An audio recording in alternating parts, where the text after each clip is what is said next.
makaraji be xexame koto katã le mɔnukpɔkpɔ me akpɔ be nyitsɔ mina eduanya be tɔgbi nyaxotame klo adelia ƒomeawo dze agbawo kpoe ale be wodi asi ne fiatɔwo wokplɔe woyi ɖe ave wo kɔnu nɛ enye fiaɖoɖo ƒe akpa tɔxɛ aɖe le eyawo katã mea nɔ nye be kuxi aɖe le nu o gbalẽ yi ke wòdze be wowɔ yi ke woxɔ ɖe efia hã me ne gbalẽ yiwo katã ɖeke mesɔ asi o egba ƒe wɔna ya kpɔ mi le afi ya gba abe tɔgbi nyaxotame klo adelia hehe ɖe go ƒe kɔnu enea mate ŋu anɔ dzi o egba wɔna eve me ema fia be tɔgbi nyaxotame klo ƒe ɖoƒe yiwo katã wòdze be to hafi wɔɖuia wowɔ ŋusẽ ŋu wòdze fia to dze gato egba eyi ke mi wɔna wɔma wɔna tɔxɛ wɔme etɔ̃ nye wɔna yi ke le wɔna blibowo katã me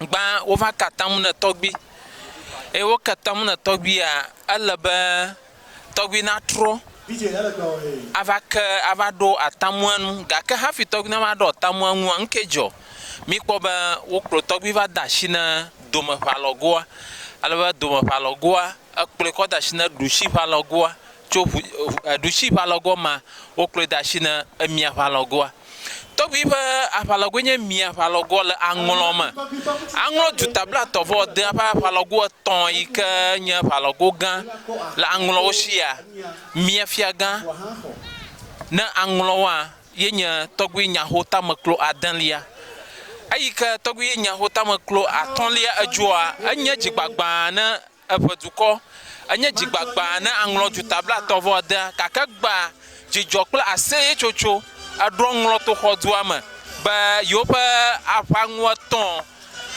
wosu.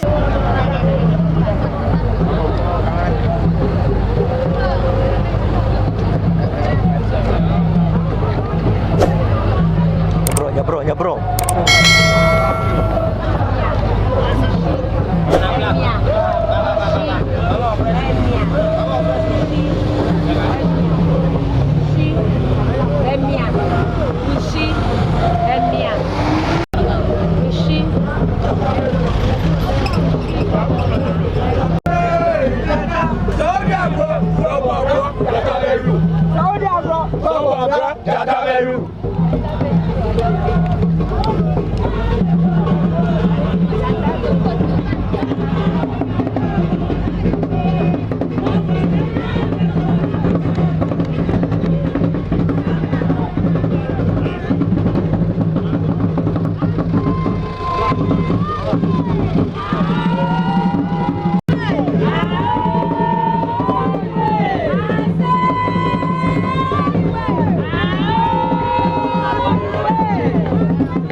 Nana market kabisau tufia cho anloka le biako akotadua akamalawo tuaka anako cho we chato yaweso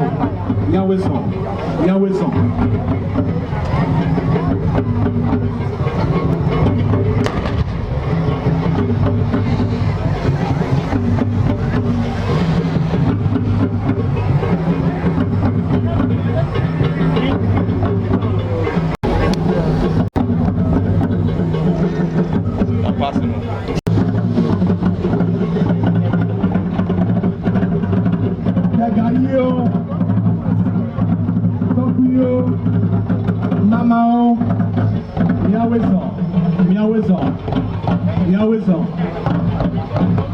Ase ye. Mashama na kwe, jamuni kwe. Ase dote. Awaduma doye dai. Tihala. Bala yima, adru bala yima. Basama biajo, Beko Tano.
Lórí lẹ́sìn.